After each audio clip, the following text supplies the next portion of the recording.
Good morning and welcome to വർത്തമാനം. ഇന്നത്തെ പ്രധാനപ്പെട്ട പത്രവാർത്തകൾ. ദേശീയ അടിസ്ഥാനത്തിലുള്ള പൊതു തെരഞ്ഞെടുപ്പ് അത് ആസന്നമായിരിക്കുന്നു എന്നെല്ലാവർക്കും അറിയാം. അതിനുവേണ്ടി എല്ലാ രാഷ്ട്രീയ പ്രസ്ഥാനങ്ങളും തയ്യാറെടുക്കുകയാണ്.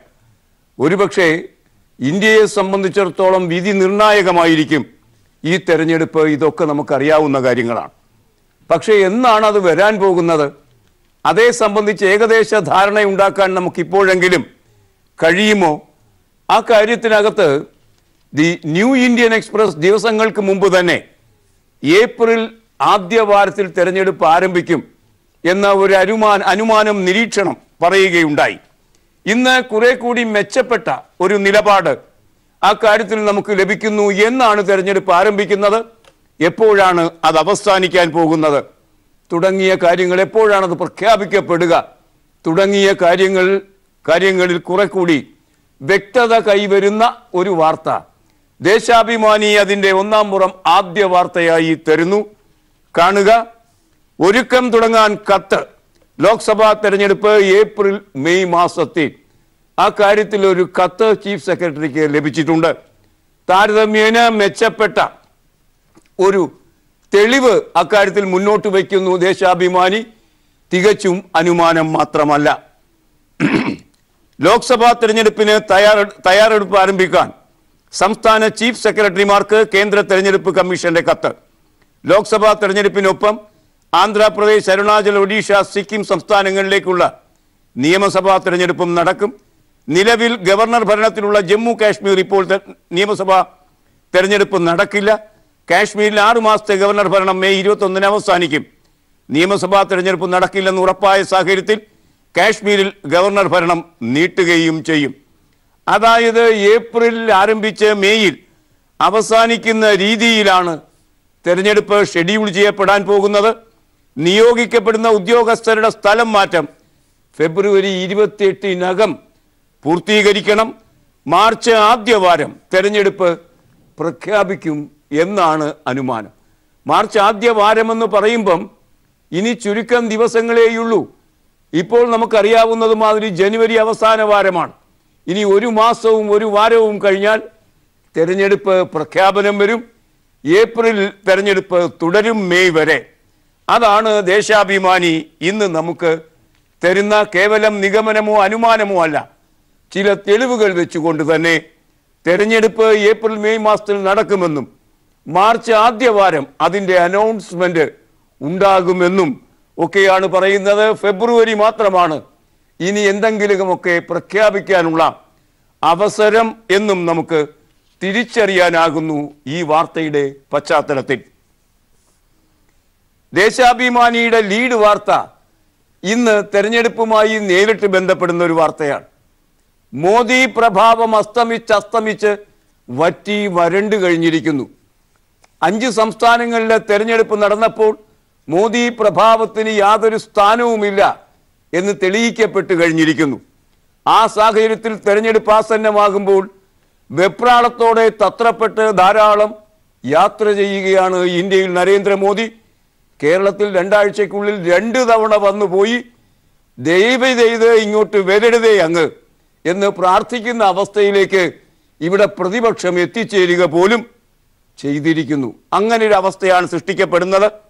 ആ സാഹചര്യത്തിൽ നരേന്ദ്രമോദിക്കെതിരെ ഗഡ്കരി രംഗത്ത് വന്നിരിക്കുന്ന കാര്യം ദേശാഭിമാനി ലീഡ് വാർത്തയാക്കുന്നത് പടക്കിടയിൽ തന്നെ ഭിന്നാഭിപ്രായങ്ങൾ രൂപപ്പെട്ടിരിക്കുന്നു എന്ന ഒരു വസ്തുതയെ മുൻനിർത്തിയാണ്. വാർത്ത കാണുക. മോഡിക്കെതിരെ വീണ്ടും ഗഡ്കരി, ജനങ്ങൾ തിരിച്ചടിക്കും എന്നാണ് ഗഡ്കരി പറയുന്നത്. BJPക്കുള്ളിലെ അതൃപ്തി പുറത്ത്. ഗഡ്കരിക്ക് RSS പിന്തുണയുണ്ട്. M പ്രശാന്ത് വാർത്ത ദില്ലിയിൽ നമുക്ക് എത്തിക്കുന്നു. BJPക്കുള്ളിൽ മോദി അമിത്ഷാ കൂട്ടുകെട്ടിനെതിരായ നീക്കം സജീവമാക്കി വീണ്ടും കേന്ദ്രമന്ത്രി നിതിൻ ഗഡ്കരി. വലിയ സ്വപ്നങ്ങൾ വാഗ്ദാനം ചെയ്യുന്നത് ജനങ്ങൾക്ക് ഇഷ്ടമാണ്. എന്നാൽ സ്വപ്നം സഫലമായില്ലെങ്കിൽ അവർ തിരിച്ചടിക്കുമെന്നും മോദിയെ പരോക്ഷമായി വിമർശിച്ച് ഗഡ്കരി പറഞ്ഞു. സ്വപ്നങ്ങൾ സഫലീകരിക്കാത്ത നേതാവായി ഗഡ്കരി ചിത്രീകരിച്ചത് മോഡിയെ തന്നെയാണ് എന്ന് പ്രതിപക്ഷ പാർട്ടികൾ പറഞ്ഞു. ഗഡ്കരി കോൺഗ്രസിനെയും രാഹുലിനെയുമാണ് പരാമർശിച്ചത് എന്ന് BJP വാദിച്ചെങ്കിലും ആ കാര്യത്തിൽ ഗഡ്കരി പ്രതികരിച്ചിട്ടേയില്ല.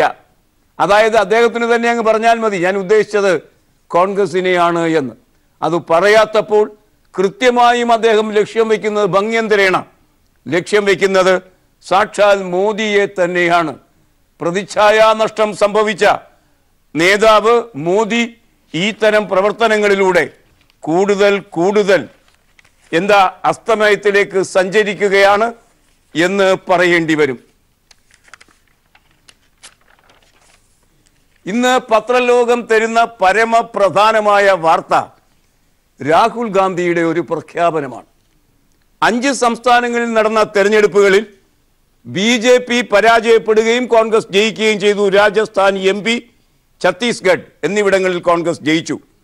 അവിടെ കർഷകരുടെ കടം ജയിച്ചാൽ എഴുതി തള്ളും എന്ന് രാഹുൽ ഗാന്ധി വാഗ്ദാനം ചെയ്തിരുന്നു. ജയിച്ചതിന് ശേഷം വെറുതെ ഇരുന്നില്ല. 2 ലക്ഷം രൂപ വരെയുള്ള കാർഷിക കടം എഴുതി തള്ളുന്നതിൻ്റെ ഭാഗമായി അവിടെ വിളിച്ചു കൂട്ടിയ കർഷക സമ്മേളനത്തിൽ, ഛത്തീസ്ഗഡിൽ വിളിച്ചു കൂട്ടിയ കർഷക സമ്മേളനത്തിൽ അങ്ങനെ എഴുതി തള്ളുന്നതിൻ്റെ സർട്ടിഫിക്കറ്റ് അദ്ദേഹം വിതരണം ചെയ്യുകയുണ്ടായി. അങ്ങനെ ഒരു തെരഞ്ഞെടുപ്പ് വാഗ്ദാനം നിറവേറലിൻ്റെ ആ യോഗത്തിൽ വെച്ച് തന്നെ അടുത്ത തെരഞ്ഞെടുപ്പ് വാഗ്ദാനം അദ്ദേഹം പ്രഖ്യാപിച്ചു. ചരിത്രപരമായ ആ വാഗ്ദാനമാണ് മലയാള മനോരമ ഇന്ന് ലീഡ് വാർത്തയാക്കിയിരിക്കുന്നത്. കാണുക, പാവപ്പെട്ടവർക്കായി കോൺഗ്രസ് വാഗ്ദാനം മിനിമം വേതനം. അധികാരത്തിലെത്തിയാൽ അക്കൗണ്ടിലേക്ക് ഈ വർഷം തന്നെ തുക നിക്ഷേപിക്കും എന്ന് രാഹുൽ വലിയ ഒരു വാഗ്ദാനമാണ് നൽകിയിരിക്കുന്നത്. ഇത് നിറവേറൽ അത്ര എളുപ്പമൊന്നുമല്ല. ഒരുപക്ഷെ വലിയ വാഗ്ദാനങ്ങൾ BJP നടത്തും എന്നറിയുന്ന ക്യാമ്പ് തന്നെയാണ് രാഹുൽ ഗാന്ധിയുടേത്. അതുകൊണ്ട് അവർക്ക് മുന്നേ ഒരു മുഴം നീട്ടി എറിഞ്ഞിരിക്കുന്നു രാഹുൽ. ഇതിനപ്പുറം ഒരു വാഗ്ദാനം വയ്ക്കാൻ എന്തായാലും മോദിക്ക് കഴിയില്ല, അദ്ദേഹത്തിൻ്റെ ജന്മസിദ്ധമായ കോർപ്പറേറ്റ് പ്രണയം കൊണ്ട്. അങ്ങനെ വരുമ്പോൾ എങ്ങനെയാണ് ഇത് നിറവേറുക എന്നതൊക്കെ വലിയ ചർച്ചയായി മാറും. മിനിമം വേതനം കൊടുക്കാൻ പോകുന്നു. ഓരോരുത്തർക്കും അവരുടെ തുക അവരുടെ ബാങ്കിലെത്തും. പണ്ട് 15 ലക്ഷം രൂപ ഇടാം എന്നൊക്കെ പറഞ്ഞൊരു വിരുദൻ അപ്പുറത്ത് നിൽക്കുന്നുണ്ട്. അതറിയാവുന്നത് കൊണ്ട് നടക്കാത്ത കാര്യങ്ങൾ പറയും രാഹുൽ എന്ന് നമുക്ക് കരുതാനാകില്ല. അതുമാത്രമല്ല, 5 സംസ്ഥാനങ്ങളിൽ തെരഞ്ഞെടുപ്പ് കഴിഞ്ഞപ്പോൾ വിജയിച്ച ഇടത്ത് 10 ദിവസത്തിനുള്ളിൽ 2 ലക്ഷം രൂപ കാർഷിക കടം എഴുതി തള്ളുകയും ചെയ്ത അനുഭവം നമ്മുടെ മുന്നിലുണ്ട്. വാർത്ത കാണുക. കോൺഗ്രസ് സർക്കാർ അധികാരത്തിലേറിയാലുടൻ രാജ്യത്തെ പാവപ്പെട്ടവർക്ക് മിനിമം വേതനം ഉറപ്പു നൽകി. ലോക്സഭാ തെരഞ്ഞെടുപ്പിന് അംഗം കുറിച്ച് രാഹുൽ ഗാന്ധി. തെരഞ്ഞെടുപ്പിന് മുന്നോടിയായി കോൺഗ്രസിന്റെ ഏറ്റവും വലിയ വാഗ്ദാനം എന്ന് ഈ പ്രഖ്യാപനം കണക്കാക്കപ്പെടുന്നു. രാജ്യത്തെ പട്ടിണി രഹിതമാക്കുമെന്നും രാഹുൽ കൂട്ടിച്ചേർത്തു. കേന്ദ്ര ബജറ്റിന് ദിവസങ്ങൾ മാത്രം ശേഷിക്കെ തെരഞ്ഞെടുപ്പ് ഗോതയിൽ മോദി സർക്കാരിനെ കടത്തിവെട്ടാനുള്ള ആസൂത്രിത നീക്കമാണ് ഛത്തീസ്ഗഡിലെ റായ്പൂരിൽ കർഷക റാലിയിൽ രാഹുൽ നടത്തിയത്. കർഷക ദരിദ്രക്ഷേമ പദ്ധതികൾ ബജറ്റിൽ ഇടപെടിച്ചേക്കുമെന്ന് മുൻകൂട്ടി കണ്ടാണ് ഒരു മുഴ മുൻപേയുള്ള രാഹുലിൻ്റെ പ്രഖ്യാപനം. 70 വർഷം സ്വാതന്ത്ര്യത്തിന് 70 വർഷങ്ങൾ കഴിഞ്ഞു. 73 വർഷങ്ങൾ താണ്ടുമ്പോൾ ഇപ്പോഴും അടിസ്ഥാന ആവശ്യങ്ങൾ പരിഹരിക്കാൻ കഴിയാത്ത ദരിദ്ര കർഷകരുടെ ഭൂരിപക്ഷമുള്ള നാടാണ് ഇന്ത്യ. അതുകൊണ്ട് തന്നെ അവർക്ക് വൈയക്തികമായി വ്യക്തിഗതമായി തന്നെ വേതനം നൽകുക, ആ വേതനം എത്തിച്ചു കൊടുക്കുക അവരുടെ ബാങ്ക് അക്കൗണ്ടിൽ. ഈ കാര്യത്തിൽ രാഹുൽ പറയുന്നത് 2 തരം ഇന്ത്യ സൃഷ്ടിക്കാനാണ് മോദിയുടെ ശ്രമം. റഫാൽ അഴിമതിയും അനിൽ അംബാനിയും നീരവ് മോദിയുമുള്ള ഇന്ത്യയാണ് ആദ്യത്തെ ഇന്ത്യ. എല്ലാ ആനുകൂല്യങ്ങളും അവിടെ ഏതാനും ചിലർക്ക് മാത്രമാണുള്ളത്. പാവപ്പെട്ടവരുൾപ്പെട്ട ഇന്ത്യയാണ് രണ്ടാമത്തേത്. അവിടെ ലഭിക്കുക മൻ കി ബാത്ത് പ്രഭാഷണം മാത്രം. മൻ കി ബാത്ത് പ്രഭാഷണം മാത്രം നൽകിക്കൊണ്ടിരുന്ന ജനതയ്ക്ക് ഇതാ മിനിമം വേതനം നൽകാൻ പോകുന്നു ജയിച്ചു വന്നാൽ രാഹുൽ ഗാന്ധി. മുമ്പ് ഗരീബി ഹടാവോ എന്ന മുദ്രാവാക്യം പോലെ അത്രത്തോളം പ്രചാരം നേടാൻ ഇടയുള്ളതാണ് ഈ മിനിമം വേതനത്തിൻ്റെ വാഗ്ദാനം. 1500 മുതൽ 1800 രൂപ വരെയുള്ളൂ എന്നാണ് ഈ കാര്യത്തിൽ കോൺഗ്രസ് നേതാക്കൾ ചിന്തിക്കുന്നത്. അത്രയും വെച്ച് നൽകണം എന്നാണ് എന്ന് ദീപിക ഒന്നാം പുറത്ത് ഇന്ന് പറഞ്ഞിട്ടുണ്ട്. അത്രയെങ്കിൽ അത്രയും, പക്ഷേ അത് കൃത്യമായി കിട്ടുകയും അത് വർദ്ധിപ്പിക്കുകയും ചെയ്യുന്ന ഒരു അന്തരീക്ഷം ഭാവിയിൽ ഉണ്ടാവുകയാണെങ്കിൽ ഒരു മിനിമം ഗ്യാരണ്ടി ഓരോ കൃഷിക്കാരനും ഓരോ ദരിദ്രനും ഇന്ത്യയിൽ ഉണ്ടാകുന്നു എന്ന കാര്യം തന്നെയാണ്, തള്ളിക്കളയാനാകില്ല.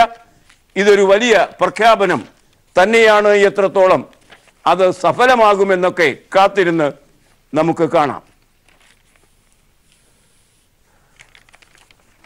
ഒരു പോലീസ് ഓഫീസർ, SP റാങ്കിലുള്ള ഒരു പോലീസ് ഓഫീസർ, ഒരു സ്ത്രീ, ചൈത്ര തെരേസ ജോൺ, നന്നേ ചെറുപ്പക്കാരിയായ സ്ത്രീ, ആരംഭ ശൂരത്വത്തിന്റെ ഭാഗമായി നമുക്ക് പ്രതീക്ഷിച്ചതുപോലെ നിയമസഭയിൽ ഇന്നലെ താരമാവുകയും ചെയ്തു.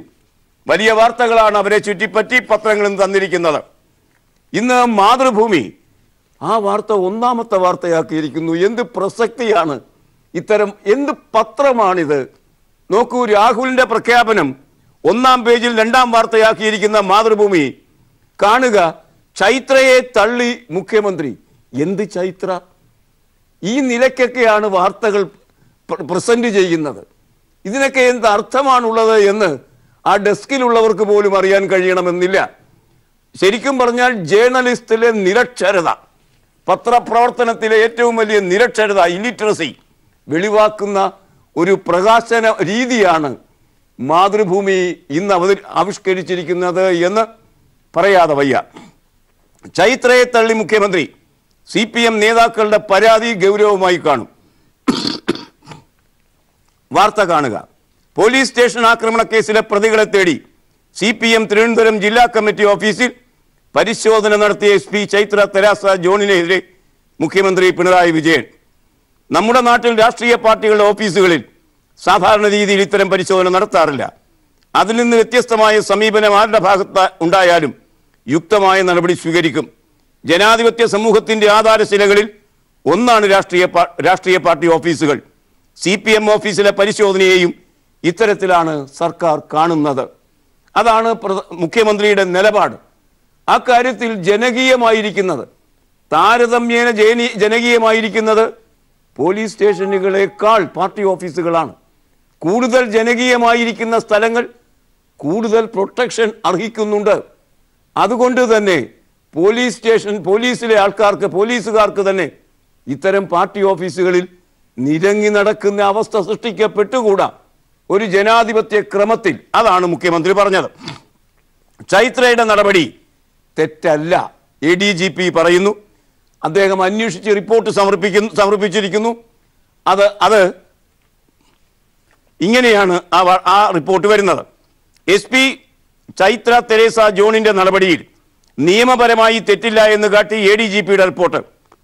അതേസമയം മേലുദ്യോഗസ്ഥനെ അറിയിക്കാതെ പരിശോധനയ്ക്ക് പോയതിൽ ജാഗ്രത കുറവുണ്ടായെന്നും ADGP മനോജ് എബ്രഹാമിന്റെ റിപ്പോർട്ടിൽ പറയുന്നു. ആ റിപ്പോർട്ടിനെ സംബന്ധിച്ച ഒരു അനുമാനമാണ്. ഏതായാലും ജാഗ്രത കുറവുണ്ടായി.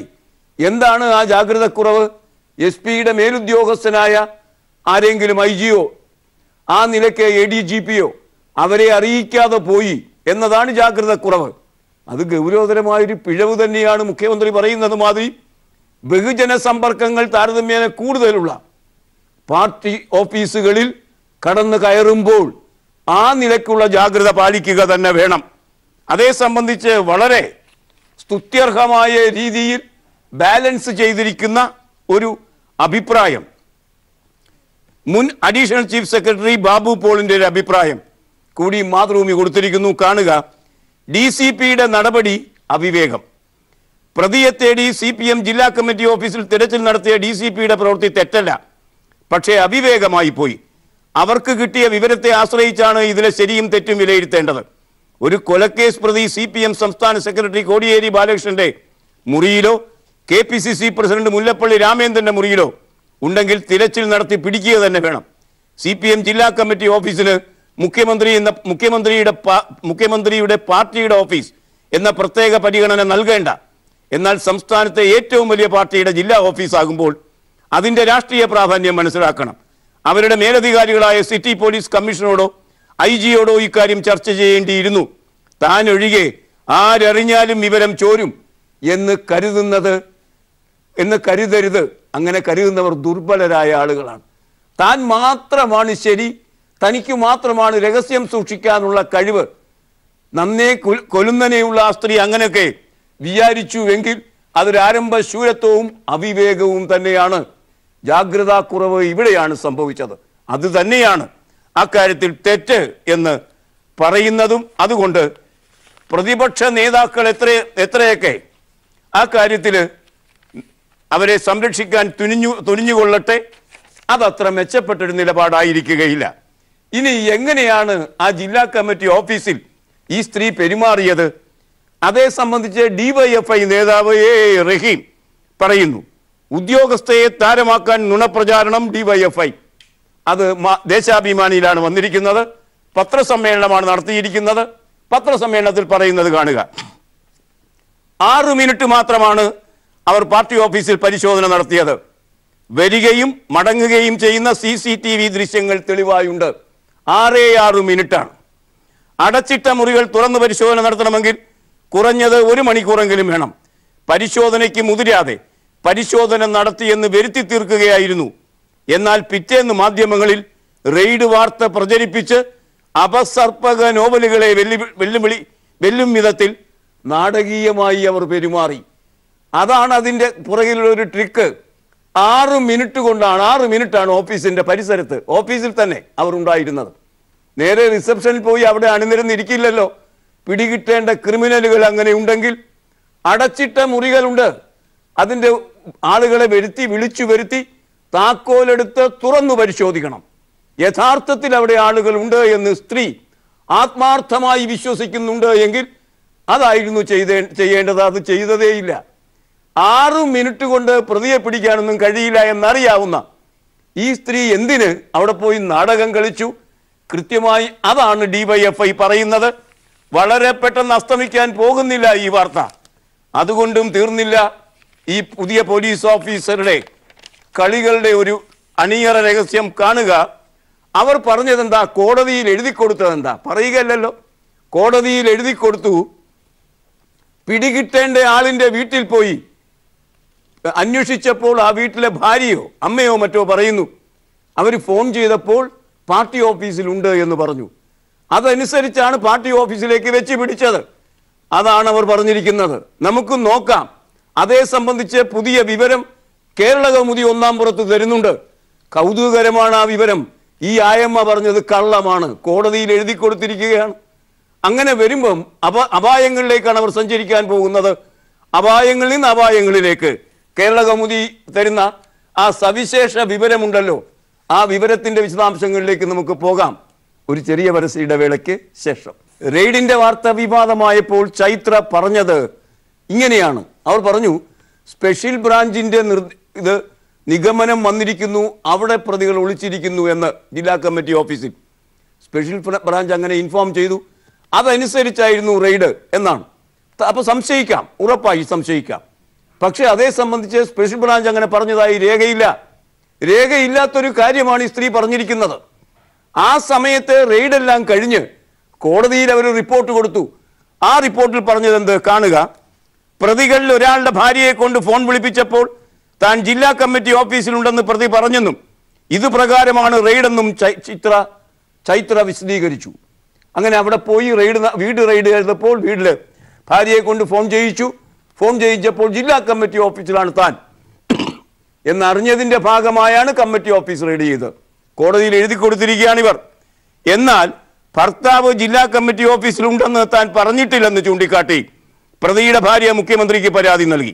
പോലീസ് നടപടിയിൽ പേടിച്ച് വിറച്ചാണ് താനും മക്കളും ജീവിക്കുന്നതെന്നാണ് അവരുടെ പരാതി. ഈ പരാതിയെക്കുറിച്ചും അന്വേഷണമുണ്ട്, അങ്ങനെ താൻ പറഞ്ഞിട്ടേയില്ല എന്ന് ആ സ്ത്രീ പറയുന്നു. അങ്ങനെ പറഞ്ഞിട്ടില്ല. ആദ്യം പറഞ്ഞു സ്പെഷ്യൽ ബ്രാഞ്ചിന്റെ റിപ്പോർട്ടുണ്ട്, പിന്നീട് ഈ സ്ത്രീയുടെ കാര്യം പറഞ്ഞു, കോടതിയിൽ എഴുതിയും കൊടുത്തു. അവർ അത് നിഷേധിച്ചിരിക്കുന്നു. യാതൊരു ഡിഫൻസും ഇല്ല ഇപ്പോൾ ചൈത്രയ്ക്ക്. എങ്കിലും ചൈത്രയെ സംരക്ഷിക്കാൻ ഒരാളുണ്ട്. ആരാണ് ആ ബിരുദൻ? കാണുക. രമേശ് ചെന്നിത്തല നിയമസഭയിൽ പറഞ്ഞു, SP ചൈത്ര തെരേസ ജോണിനെതിരായ വകുപ്പ് തല നടപടി ഉപേക്ഷിക്കണം. പോലീസ് ഉദ്യോഗസ്ഥരുടെ ആത്മാർത്ഥതയെ ചോദ്യം ചെയ്യുന്നത് തെറ്റായ സന്ദേശം നൽകുന്ന നടപടിയാണ്. പ്രതികൾ CPM ജില്ലാ കമ്മിറ്റി ഓഫീസിലുണ്ട് എന്ന ഉത്തമ വിശ്വാസത്തിലാണ് ചൈത്ര അവിടെ പരിശോധന നടത്തിയത്. ആർക്കുമില്ലാത്ത ഈ ഉത്തമ വിശ്വാസം പ്രതിപക്ഷ നേതാവിന് മാത്രം ലഭിക്കുമ്പോൾ എന്തോ ഒരു പന്തികേട് ആ കാര്യത്തിൽ ഇല്ലേ? ഏതായാലും തുടർ വാർത്തകൾ ഇക്കാര്യത്തിൽ വരിക തന്നെ ചെയ്യുമെന്ന് നമുക്ക് പ്രതീക്ഷിക്കാം. ഹർത്താൽ, കേരളത്തിൽ നടന്നുകൊണ്ടിരിക്കുന്ന ഹർത്താലിൽ വലഞ്ഞ ഒരു ജനതയാണ് മലയാളി. അക്കാര്യത്തിൽ യാതൊരു സംശയവും ആർക്കും ഉണ്ടാകില്ല. തലേ ദിവസം പാതിരാത്രി കഴിയുമ്പോൾ നാളെ ഹർത്താൽ എന്ന് പറയുകയും പേശീബലത്തിന്റെ പിൻബലത്തിൽ കടകൾ അടപ്പിക്കുകയും ചെയ്യുന്ന ആഭാസന്മാരുടെ പാർട്ടി ഉള്ള ഒരു നാടാണ് കേരളം. അവരെന്തും ചെയ്യും. എന്തും ചെയ്യുമ്പോൾ അനുഭവിക്കുന്നത് ജനങ്ങളാണ്. അതുകൊണ്ട് സത്യസന്ധമായി തന്നെ പറയാം, കേരളത്തിലെ ജനങ്ങൾ ഹർത്താൽ ഇഷ്ടപ്പെടുന്നില്ല. കേരളത്തിലെ നിക്ഷേപകരും കച്ചവടക്കാരും ഹർത്താൽ ഇഷ്ടപ്പെടുന്നില്ല, രാഷ്ട്രീയക്കാർ എന്തു പറഞ്ഞാലും.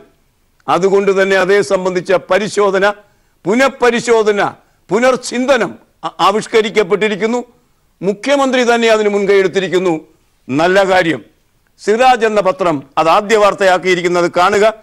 ഹർത്താലിനെ സംബന്ധിച്ച് സർവകക്ഷി യോഗം വിളിക്കും എന്ന് മുഖ്യമന്ത്രി പിണറായി വിജയൻ. സംസ്ഥാനത്ത് ഹർത്താലുകൾ ഒഴിവാക്കാൻ സർവകക്ഷി യോഗം വിളിക്കാൻ തയ്യാറാണ് എന്ന് നിയമസഭയിൽ മുഖ്യമന്ത്രി അറിയിച്ചു. സംസ്ഥാനത്തിന് ദുഷ്പേരുണ്ടാകുന്ന തരത്തിലാണ് ചിലർ ഹർത്താൽ നടത്തിയത്. ക്രമസമാധാനം തകർക്കാൻ ലക്ഷ്യമിട്ടായിരുന്നു ഇവർ ഹർത്താലുകൾ പ്രഖ്യാപിച്ചത്. സുപ്രീം കോടതി വിധിയുടെ അടിസ്ഥാനത്തിൽ ശബരിമലയിൽ യുവതികൾ പ്രവേശിച്ചതിനെ തുടർന്ന് ഡിസംബർ 3 പ്രഖ്യാപിച്ച ഹർത്താലിനെ സംബന്ധിച്ചാണ് മുഖ്യമന്ത്രി പറയുന്നത്. സമരമാർഗമെന്ന നിലയിൽ ഹർത്താലുകളെ രാഷ്ട്രീയ പാർട്ടികൾക്ക് തള്ളിപ്പറയാനാകില്ല. എന്നാൽ അനാവശ്യ ഹർത്താലുകൾ ഒഴിവാക്കേണ്ടതുണ്ട്. ഇതിനായി പൊതുസമവായം ഉണ്ടാകണം. ഹർത്താലിനെ മുൻനിർത്തി നടത്തുന്ന ഏത് വിഷയത്തെ മുൻനിർത്തി ഹർത്താൽ നടത്തുന്നുവോ അത് ജനങ്ങൾക്ക് ബോധ്യപ്പെടുന്നതായിരിക്കണം. ഒന്ന്, അതുമാത്രമല്ല ആ കാര്യത്തിൽ ഹർത്താൽ അവസാനത്തെ സമര മാർഗമായിരിക്കണം. 2, മറ്റൊന്ന്, കുറഞ്ഞ പക്ഷം ഏതാനും ദിവസങ്ങളുടെ നോട്ടീസുകളെങ്കിലും നൽകി മാത്രമേ ഹർത്താൽ പ്രഖ്യാപിക്കാവൂ. കുറഞ്ഞ പക്ഷം ഈ 3 മുന്നുപാധികളെങ്കിലും സാറ്റിസ്ഫൈ ചെയ്തുകൊണ്ടല്ലാതെ നടത്തുന്ന ഈ ഹർത്താലുകളുണ്ടല്ലോ, അടിച്ചോടിക്കണം ആര് പ്രഖ്യാപിച്ചാലും ആ രാഷ്ട്രീയ നേതൃത്വത്തെ.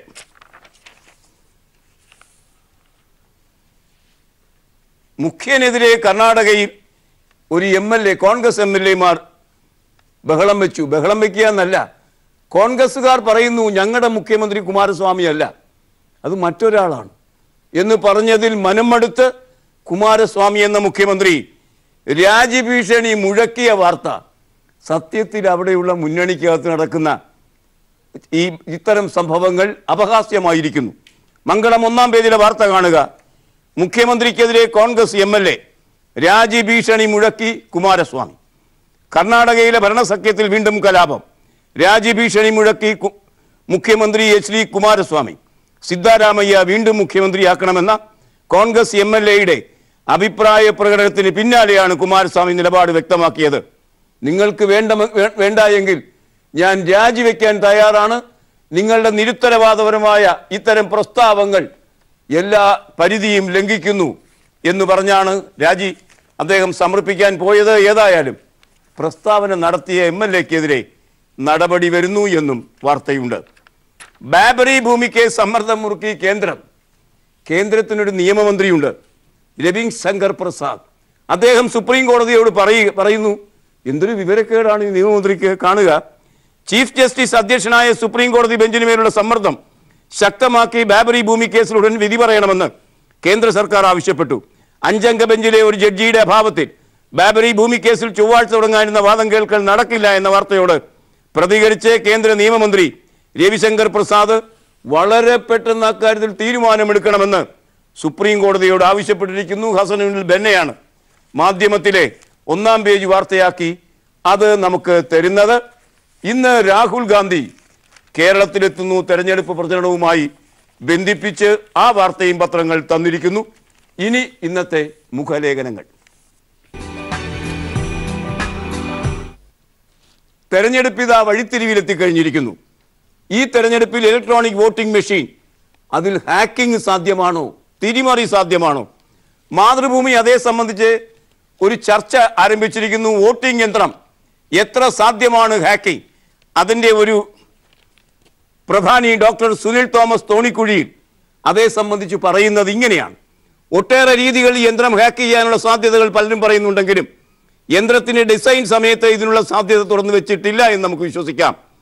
ഇവയെ മൊബൈൽ നെറ്റ്വർക്കിലോ വയർലെസ് നെറ്റ്വർക്കിലോ ഘടിപ്പിക്കാത്തിടത്തോളം കാലം സുരക്ഷയെക്കുറിച്ച് അധികം ആശങ്കപ്പെടേണ്ടതില്ല. ഇതാണ് ഇലക്ഷൻ കമ്മീഷന്റെ ഈ നിലപാട്. മറ്റൊരു സംവിധാനം പുറമേക്ക് ഘടിപ്പിക്കാത്തിടത്തോളം കാലം ഇതിൽ തിരിമറി സാധ്യമല്ല. പക്ഷേ അതേ മുൻനിർത്തി ജോസഫ് സി മാത്യു IT വിദഗ്ധനാണ്. അദ്ദേഹം പറയുന്നു, കുറ്റമറ്റതാണോ ഈ യന്ത്രം? അദ്ദേഹം പറയുന്നത് കാണുക.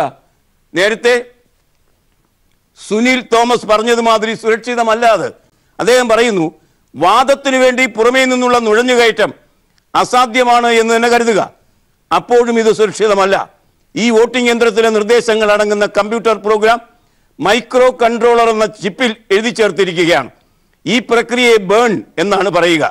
ഇത് യന്ത്രത്തിന് മനസ്സിലാകുന്ന ഭാഷയിൽ ചിപ്പിൽ എഴുതിയാൽ പിന്നെ എന്താണ് എഴുതിയത് എന്ന് തിരിച്ച് മനുഷ്യർക്ക് വായിച്ചെടുക്കാൻ പ്രയാസമാണ്. സാധാരണ കമ്പ്യൂട്ടർ പ്രോഗ്രാമുകൾ യന്ത്രഭാഷയിലേക്ക് പരിഭാഷപ്പെടുത്തിയാൽ കമ്പൈൽ ചെയ്താൽ അത് പിന്നീട് യന്ത്രഭാഷയിൽ തിരിച്ച് മനുഷ്യഭാഷയിലേക്ക് പരിഭാഷപ്പെടുത്താനും ഡീകമ്പൈൽ ചെയ്യാനും കഴിയും. എന്നാൽ വോട്ടിംഗ് യന്ത്രത്തിൽ നമ്മൾ യന്ത്രഭാഷയിലേക്ക് പരിഭാഷപ്പെടുത്തി കഴിഞ്ഞാൽ അത് തിരിച്ച് മനുഷ്യഭാഷയിലേക്ക് പരിഭാഷപ്പെടുത്താൻ വളരെ പ്രയാസമാണ്. അതുകൊണ്ട് തന്നെ മൈക്രോ കൺട്രോളർ ചിപ്പിലേക്ക് യന്ത്രഭാഷയിൽ എഴുതുന്നത് എന്നതും ആര് എന്നതും പ്രധാനമാണ്. ആരാണത് എഴുതുന്നതെന്ന് പ്രധാനമാണ്. ഈ ഏറ്റവും സുപ്രധാനമായ കാര്യം ചെയ്യുന്നത് റിനിഡാഡ് എന്ന ജപ്പാൻ സ്ഥാപനമാണ്. യന്ത്രം നിർമ്മിക്കുന്ന ECIL അല്ലെങ്കിൽ BHEL എന്ന സ്ഥാപനത്തിനും അവിടുത്തെ ജീവനക്കാരിൽ ചിലർക്കും തിരിമറി നടത്താനാവും. എന്തു ചെയ്യണമെന്ന നിർദ്ദേശം യന്ത്രത്തിലെ ചിപ്പിന് യന്ത്രഭാഷയിൽ ഓതിക്കൊടുക്കുന്ന വിദേശ കമ്പനിയിലെ ജീവനക്കാർക്ക് എന്തു തിരിമറിയും അക്കാര്യത്തിൽ നടത്താൻ കഴിയും. ഒട്ടും സുരക്ഷിതമേ അല്ല ഈ സംഭവം എന്നാണ് ജോസഫ് സി മാത്യു യുക്തിസഹമായി വാദിക്കുന്നത്. ഇനി ഇന്നത്തെ ചിത്രം. കണ്ണേ മടങ്ങുക എന്ന് പണ്ട് ആശാൻ പാടിയിട്ടുണ്ട്, കുമാരനാശാൻ. ഇവിടെ ഇപ്പോൾ ഈ മാലിന്യം കിടക്കുമ്പോൾ മൂക്കേ മടങ്ങുക എന്ന് ആരാണ് പാടുക? ഈ ചിത്രം കാണുക. എല്ലാ മാലിന്യവും നിറഞ്ഞ് ഒഴുക്കു മരിച്ചുപോയ ആമയിഴഞ്ചാൻ തോടിന് വശത്തിലൂടെ കുഞ്ഞുമായി നീങ്ങുന്ന ഒരു വൃദ്ധയെയാണ് നാം കാണുന്നത്. ഇരുവരും മൂക്ക് പൊത്തിപ്പിടിച്ചിരിക്കുന്നത് കാണുക. മൂക്ക് പൊത്തുന്ന അവസ്ഥയിൽ മാലിന്യം നിറഞ്ഞ നഗരത്തിന്റെ മുഖം ഇന്ന് സിറ്റി കൗമുദി നമുക്ക് തരുന്നു. ഈ ചിത്രത്തോട് ഇന്നത്തെ വർത്തമാനം സമാപിക്കുകയാണ്. Nice day, good bye.